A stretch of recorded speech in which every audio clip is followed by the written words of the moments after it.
So I'm at QDAF now, but I should point out that I'm an ex-senior research fellow from Queensland University of Technology, which was the lead institution for this project, and where we worked on it for the last 2.5 to 3 years, in collaboration with QDAF as well, but also colleagues from West Australian Department of Agriculture and Plant Health Australia as well, and we had some overseas colleagues as well.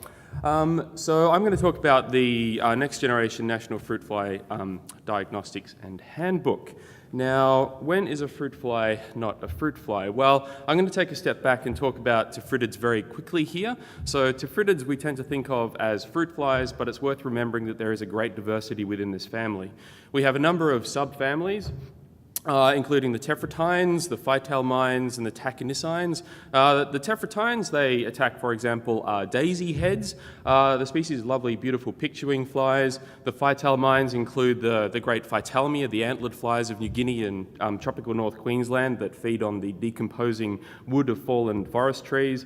And then we have things like the tachynicines, which some people think are not even tephridids. They are parasites within saturnid moths, so they're very very unusual. However, the ones, of course, that we are interested in are the ones that attack fruits, the frugivorous tephridids. So we have great diversity in these, particularly in two subfamilies, the tripetines, which are most well represented in the New World, the Americas, North-South America, such as including the top there is Rhagoletis pomonella, the famous apple maggot fly. And then we have the really beautiful anastraphas, which are most well represented in the South American continent. But the ones in our region, the ones that we focused on in this project, are the daisines, the daisini, consisting of 1,200 species, the most diverse group of them all. So we have the Mediterranean fruit fly belongs to this group in the top left of that box. We have a Bactrocera, the dreaded oriental fruit fly is pictured there on the right, and then we have the Dacus genus as well, which is most well represented in the African continent. But so the ones that we focused on in particular in terms of the importance to our region are Bactrocera, the genus Zeugodacus, which was relatively recently elevated from subgeneric level, and Dacus to a lesser degree. So the graph there on the left is taken from a paper by Dorenweird et al., a great paper that came out in 2018, which was a summary of a checklist of the daisines. And this chart shows the sort of problems that we encounter with this group, as for many.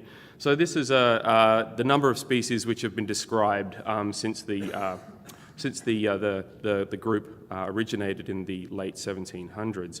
And as you can see here, there is one name familiar here, and that is the great Professor Dick Drew from Griffith University, has been very important in terms of describing a lot of the diversity in our region. So what did we have?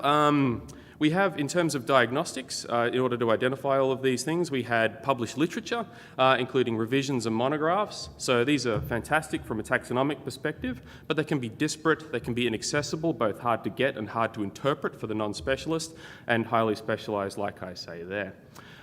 We have online material that diagnosticians can turn to, but this can be fragmented. Often it's not focused on our region, so a lot of great taxonomic or online material might be available online, but it might specialise on North American taxa or European. Can be relatively ad hoc and may not be entirely validated. So in this context, I'm talking about, for example, online sequence data, which you might not know that the name ascribed to the particular sequence which is uploaded on a publicly accessible database is actually the species to which you think it should be. We also have problems such as pseudogenes or nummets or pneumites, the false mitochondrial genome, and incorrect identifications, as I say. As a consequence, a lot of groups will produce in-house diagnostics manuals. So as a consequence of this, they may not be widely accessible. They're very highly specialised to that particular laboratory. They may be of an inconsistent quality, drawing information, images, data from various sources. And they're doing the best with taxonomically challenging groups. They're not necessarily put together by people who are fully abreast of the entire taxonomic problems that are going on in the group, and so there can be some problems leading from that, and as I say, assembled from existing material. The best that we had in Australia was the Australian Handbook for the Identification of Fruit Flies, Volume 1 and Volume 2.1, compiled or coordinated through Plant Health Australia with input from many diagnosticians around the country and drawing on species lists such as from the Draft National Fruit Fly Strategy. So this drew on primarily pest species exotic to Australia, with some from Australia. But there were some limitations in this document, whilst being very useful in and of itself, such as not including Australian species which could be readily confused with exotics but which were non-pests. So you could very easily have a false positive, for example, because some of these flies are very difficult to tell apart. So the problem that we were at the beginning of this project, if I can phrase it in that way, was that we have an enormous diversity within the group, as for many insect groups, and as a consequence, a lot of toing and froing with the taxonomy and difficulties there, and disconnected as well morphological and molecular data. You might have a lot of really great morphological taxonomy, and then you might have lots of really good molecular data sets, but as often is the case, or has been up until relatively recently, a disconnect between these disciplines. And so you may therefore have a diagnostics nightmare, people looking at it, trying to identify a fly, finding conflicting information in the literature and what's available to them. So the solution to this, which we brought to the project, was to discover completely new molecular markers that we wanted to tailor-make to tephridids, and not tephridids, generally more specifically to the day signs, and specifically to the Bactrocera, the Zoogodacus and the Dacus, to apply these to pest species on the list, the ones that we're really looking out for, as well as close relatives, to link this directly with morphology in a one-to-one correlation. So the fly that you're looking at, you can then know exactly what the sequence data is associated with that particular fly, to remove ambiguity, to cover critically the range of intraspecific variation by acquiring material across a broad geographic range, because these can be very, very variable. You can have a species which looks, one individual can look like a totally different species to another individual, but they're the same. And to deliver this as a cohesive operational resource for Australia's diagnostic community, the version 3 of the Australian Diagnostics Handbook, so to speak. So we got lots of specimens, primarily targeting from our region. So I think I covered most places that we got material from. We got about almost 25,000 specimens, give or take, which every individual was sorted and identified as best as could possible to the species, which gave us about 183 species of Bactrocera, 20 Zoogodacus, 15 Dacus, and we got 20 species from other genera. We did include Anastrapha, American species, in this as well, particularly because they're on, some species are on the pest list. We engaged with regional collaborators through subcontracts and various other favours, and collected the material critically into preserving agent propylene glycol, which allowed for the molecular work to prevent degradation, primarily through exposure to water. So the first part that I'm going to talk about is some of the actual the genetics component. So don't worry too much about the detail. All I'm putting this up here for is to show that on the left-hand side is a workflow that was generated using a transcriptomic approach led by Matthew Crosh and Francesca Strutt, who were based at Queensland University of Technology, who were the molecular component of the team. And they used transcriptomic data from established or already available transcriptomes, as well as de novo transcriptomes that were generated from this project for 14 species of fruit fly, covering Bactrocera, different subgenera within that, Zoogodacus, and then we expanded it out to Ceratidus and Ragolitis in order to try and find common regions within the transcriptome from which to develop new molecular markers. So very, very swiftly here, like I say, if you want details, the paper is in the top right hand, yes, side, if you want to get into the detail. But from this, we got between 63 to 88 million transcripts per species, ranging from 345 to just over 3,000 base pairs in length. Basically, this was a narrowing down, a honing down of the material in order to get something which was operationally useful. So we got 1,600 loci, which hit against at least one species. 69 produced an expected topology. What do I mean by that? I mean that when we put that into a phylogenetic analysis, all of the species fell out roughly where you would expect them to. We didn't get, for example, Ragolitis pairing right next to the oriental fruit fly, which just doesn't make evolutionary sense. So 45 loci mapped to exon-intron boundaries, which is what we were looking for, and we're a good length for operational purposes. So the CO1 barcode is around about 500 base pairs, so anywhere between 400 to 700 base pairs is good to take out and use in a lab. And then we found that 5 loci had greater variation than CO1. So we were using that as our sort of benchmark because that's the standard marker that people use for species delineation or detection or identification. And so critically, these are nuclear genes. These are not mitochondrial, so they're another line of information rather than going for more mitochondrial data. And these are the 3 that we got: POP4, DDoS-S2, RPA2. Don't ask me what they stand for, go to the paper. I have very long names.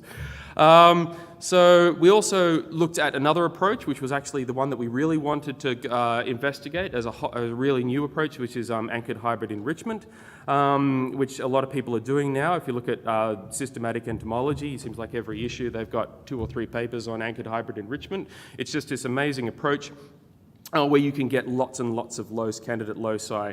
Critically, they are primarily single copy nuclear loci, so you don't get lots of double peaks from heterogeneity, which is really problematic in diagnostics. Again, this is in prep. So we sent 47 specimens representing 42 species of Bactrocera and Zeugodacus down to CSIRO Canberra, where Dr. Brian Lassard, who's been developing this approach in Australia with other taxonomists, used a Diptera probe set, which should ideally have given us 546 single copy genes from which to find really useful markers. However, our service provider, because this is a new approach within the time span of the project, they were having difficulties, and we got a much reduced product yield from them because they didn't know exactly what they were doing. However, we thought all was lost, but we just kept pushing on. So we did get material. We did actually get sequence data brought back to QUT. There's some numbers there. We got 10 candidate loci, which are of that approximate barcode length, with one gene that had resolution which was greater than CO1. And this is called the eukaryotic translation initiation factor 3 subunit L, otherwise known as EIFL. So we use this one. So we then we now have 4 new nuclear molecular markers that we can use for diagnostics in addition to the CO1. So we have an old we also fixed the old marker, the CO1 barcode that everyone uses.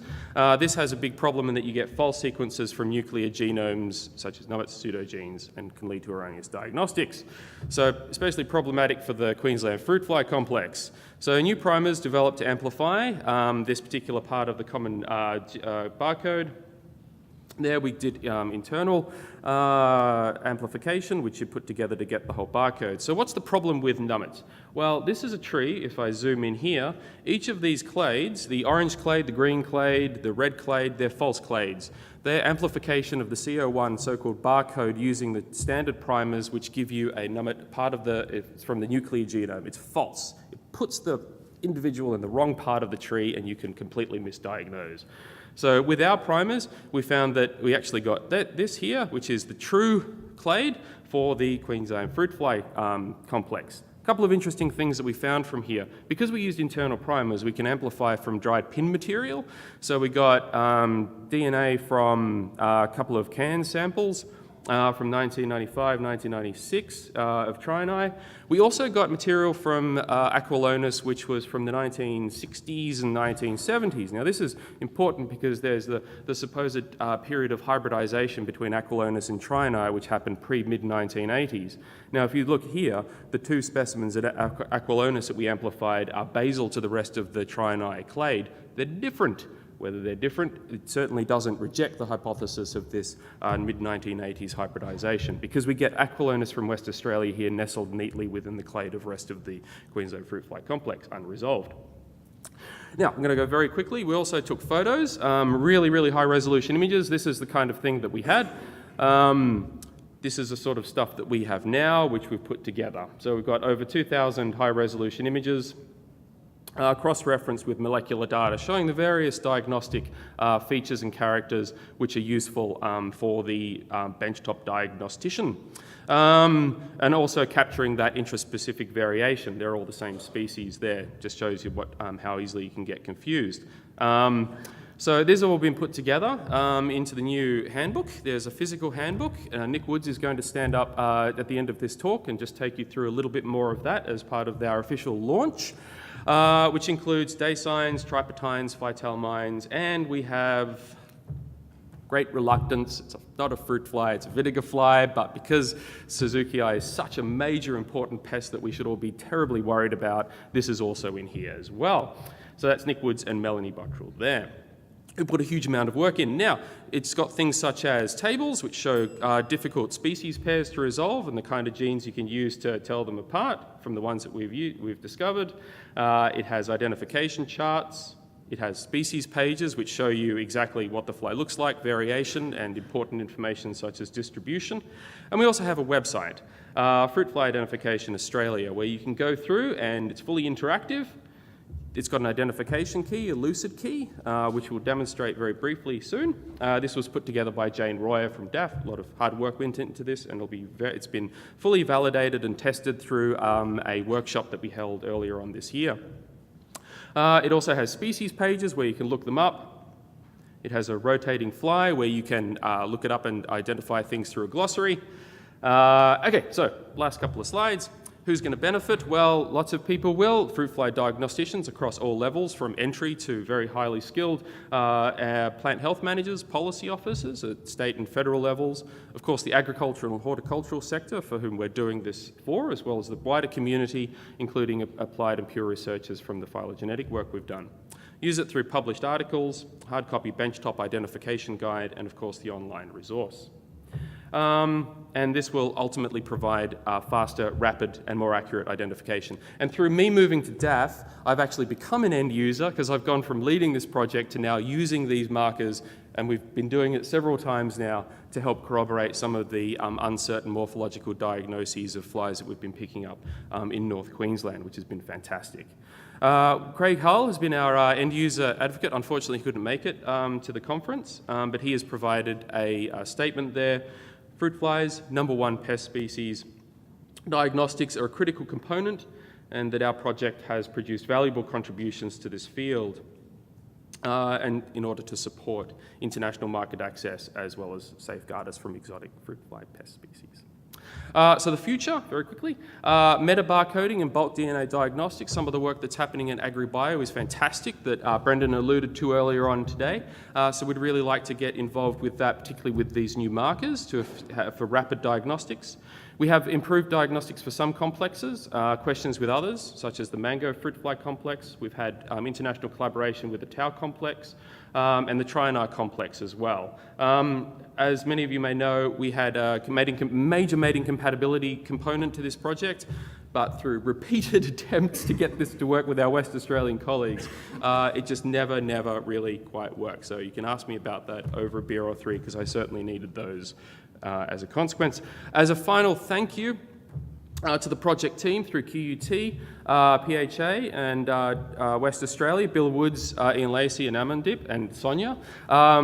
There's Bill sucking flies in Cybersdorf, and up the top right is Stephen Cameron, who was part of the project and since moved over to Purdue. Big thank you to all of our collaborators who helped to supply material, International Atomic Energy Agency and QDAF, particularly Pauline, Brendan, Lara and Peter, who helped with the mating compatibility tests despite them not working, Brian and David from Canberra. The PBCRC, very great thank you to the PBCRC and the CRC for National Plant Biosecurity, for they put me where I am now. Without them, I don't know what I would be doing. And of course, Professor Tony Clark of QUT for his continual guidance on all things fruit fly. If he doesn't know it, it ain't worth knowing. So I would just like to finish up there with a contact slide, if you'd like to get in contact with any about this. And if I may, hand over to Nick Woods. Good morning, everyone. I just want to take a couple of minutes to probably add to some of the good things that Mark's been talking about. You know, it's not often you get the privilege of actually talking about a project that's been finished. We talk a lot about the project we were going to do and when we're doing it, but it's nice to be able to do that. And I want to add my thanks to everyone that's involved in this project, Mark and his wonderful team at QUT, Jane and QDAF folk who've done amazing work, which you'll be able to see with the outputs from this program. We're going to use this as a launch, but it just really is an excuse for me to show you a couple of things here. This is our new website, which will become available this week. It's called, you'll find it under fruitflyidentification.org.au, As Mark alluded to, it has a brand new key which will enable you to see a new lucid key. When you click on the various parameters, of course, you can isolate a species according to various parameters. You'll find all of the information that Mark's team have put together for molecular diagnostics. You will be able to go into here and go to a species page. You can click on a particular species. We'll go to Bactrocera here and find information there. You'll be able to search those flies and find a fact sheet about all of these flies. They are supported by the wonderful photographs that Jacinta and the team have done at QUT, and they'll be available for you to see. So here's a fact sheet here coming up. All the relevant information will be there. One of the other things that is in this that's fairly novel is that we have a new glossary, and that glossary also has, as Mark alluded to, a three-dimensional fly, which allows us to move the fly around. That'll come up in a minute for reasons I'll explain in a minute. We also have a new book. This is a companion document to the new website. And we've been able to print these and bring a few this today to the workshop, to the meeting here. These are available at the registration desk. So if you'd like to get one of these, then we have a limited number available. But Wendy at the registration will be able to have one of these. If you're an entomologist, you get special preferential treatment. The reason, by the way, this has not come up is a technical reason. It's not the website. My computer has flicked to a dev site that's no longer we use for this. So I will demonstrate that to you personally after this. Now, we have to launch this. I was wondering what we're going to do for launch, Mark. So I've asked our friends over here in AV to switch on the internal fireworks, please. Where you go? No, okay. That seemed to have a technical glitch there. We might go to the cue the music and the laser light show, please. No? We haven't got that either. I'm sorry, there's another little technical glitch there. So it remains for me to do is to take this opportunity to thank once again everyone in this project, commend this to you. Please use it. Please come and talk to us about your experiences with the site, and to declare this project complete. Thanks, mate.